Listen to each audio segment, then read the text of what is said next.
All right, guys, if I see a goddamn another person say that cash flow is all about wealth, you guys just need to cancel them, please. There's a difference between riches, wealth, and cash flow.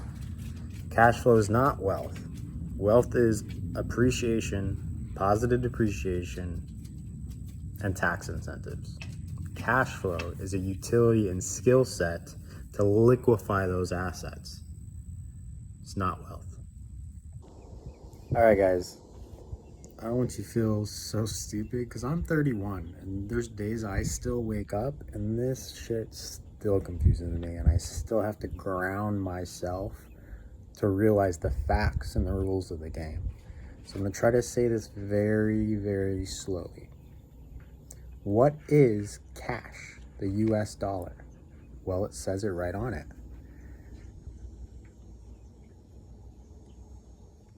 Man, focus in. Right there, you'll see that it says that it's an actual note. Now, there's some words after the word note, but you want to focus on the word note.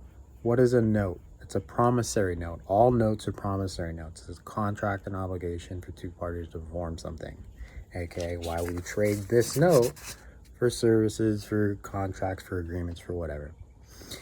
Now, what else is a promissory note? All of your goddamn promissory notes that you sign at closing when you purchase properties are all promissory notes.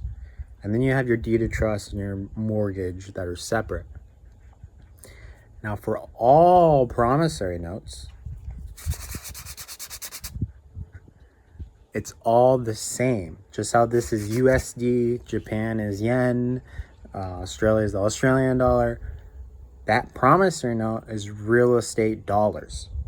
So just like the Federal Reserve signs this promissory note because they create it, every homeowner signs over promissory notes when they sign a promissory note to a mortgage company. Again, what is a promissory note? It's cash.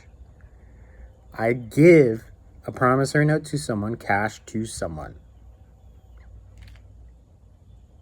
Racking your brain yet? So why is this relevant? A lot of people use this for a lot of mortgages or foreclosure offense instead of just defense against foreclosures.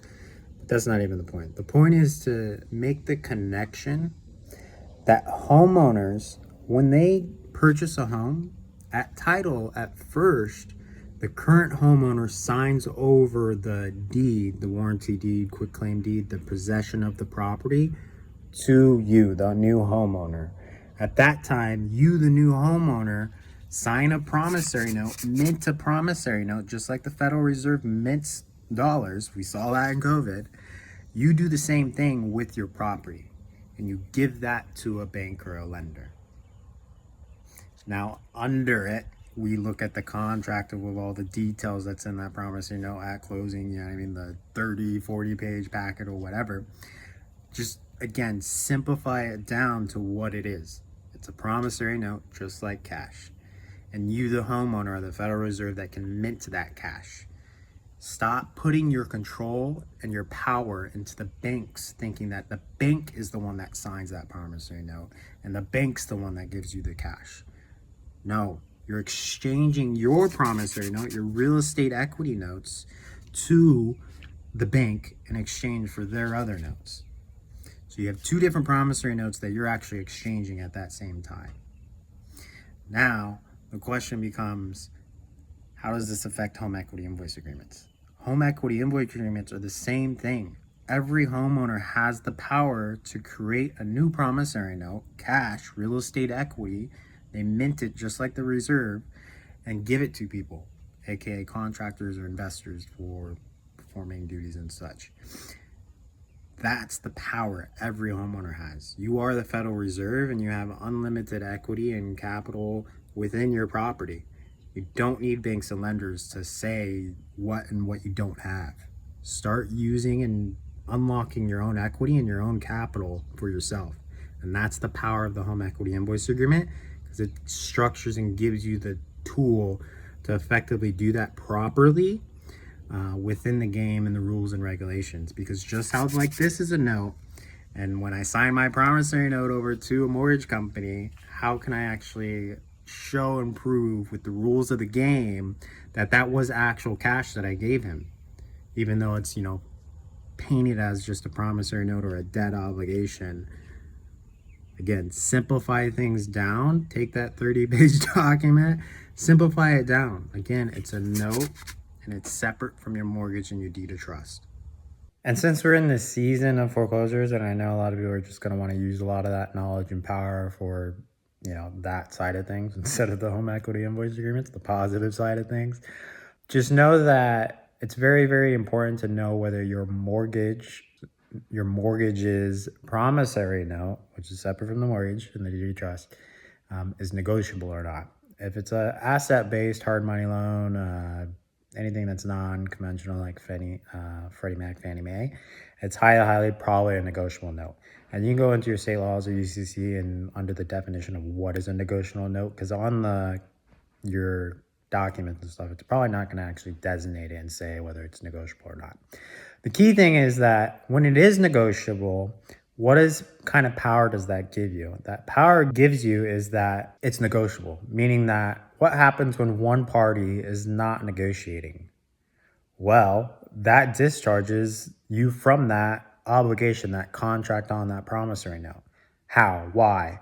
Let's say it's negotiable, right? Originally it says, hey, I'm the homeowner giving you this promissory note in exchange for your promissory notes, the cash, and the contract is laid out on your promissory note saying that for me to get my promissory note back that I gave you, my real estate promissory note, I need to give you something of value that is striked on that contract, the agreement, the promissory note, of equal value.